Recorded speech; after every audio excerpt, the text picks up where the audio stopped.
राहुल गांधी के बयान पर हमारे साथ इस वक्त बातचीत करने के लिए मौजूद हैं राज्यसभा में सदन के उपनेता प्रमोद तिवारी जी। सर, राहुल गांधी ने बयान दिया है, ट्वीट करके बोला है कि जो ईडी है उसका हमारे ऊपर रेड के लिए भेजा जा सकता है, जो हमने चक्रव्यूह वाला बयान दिया है। राहुल गांधी ने बिल्कुल ठीक बोला है। ये बीजेपी के डीएनए में तानाशाही है। वो बर्दाश्त नहीं कर सकते कि कोई उनके ऊपर राजनीतिक हमला करे, कोई आवाज़ उनके पाप के खिलाफ उठे, उनके आतंक के खिलाफ उठे। राहुल गांधी के रूप में देश पहली बार 15-20 साल बाद, शायद मुझे तो याद नहीं पड़ता, इतना सशक्त नेता विरोधी दल देख रही। और उन्होंने किया क्या? चुनाव में तो जो ठोकर लगी थी भाजपा को, 303 से 240 आ गए, जिसमें 40 सीट बेईमानी की निकाल दो तो 200 रह गई। उनके नौजवानों के खिलाफ, जो बेरोजगारों के खिलाफ, महंगाई के खिलाफ सारी बातें उन्होंने तार तार करके रख दी।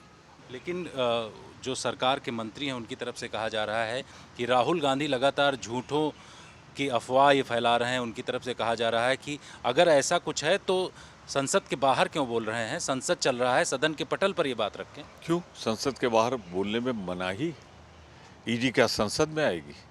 केंद्रीय मंत्री गिरिराज सिंह ने कहा कि हमने जाति पूछ लिया, एक बार हम फिर उनकी जाति और धर्म पूछते हैं।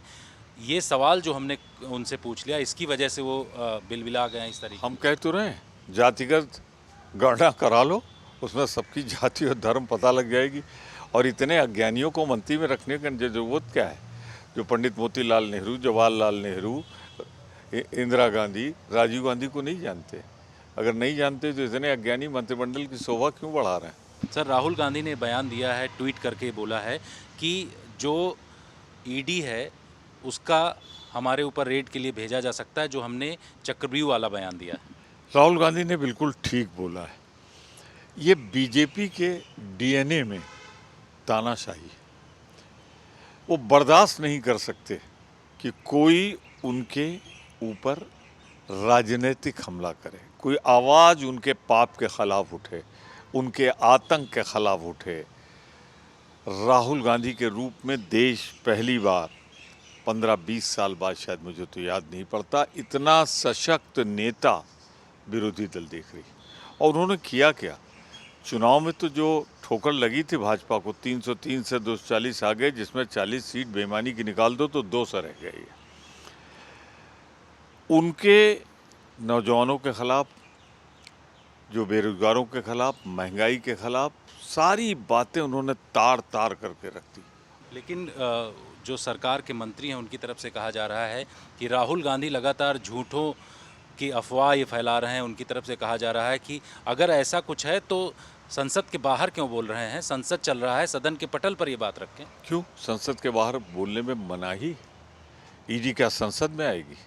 केंद्रीय मंत्री गिरिराज सिंह ने कहा कि हमने जाति पूछ लिया, एक बार हम फिर उनकी जाति और धर्म पूछते हैं। ये सवाल जो हमने उनसे पूछ लिया, इसकी वजह से वो बिलबिला गए हैं इस तरीके। हम कह तो रहे हैं, जातिगत गणना करा लो, उसमें सबकी जाति और धर्म पता लग जाएगी। और इतने अज्ञानियों को मंत्री में रखने की जरूरत क्या है? जो पंडित मोतीलाल नेहरू, जवाहरलाल नेहरू, इंदिरा गांधी, राजीव गांधी को नहीं जानते? अगर नहीं जानते तो इतने अज्ञानी मंत्रिमंडल की शोभा क्यों बढ़ा रहे हैं? शुक्रिया सर। कैमरामैन अनिल जायसवाल के साथ जितेंद्र सिंह, आज तक।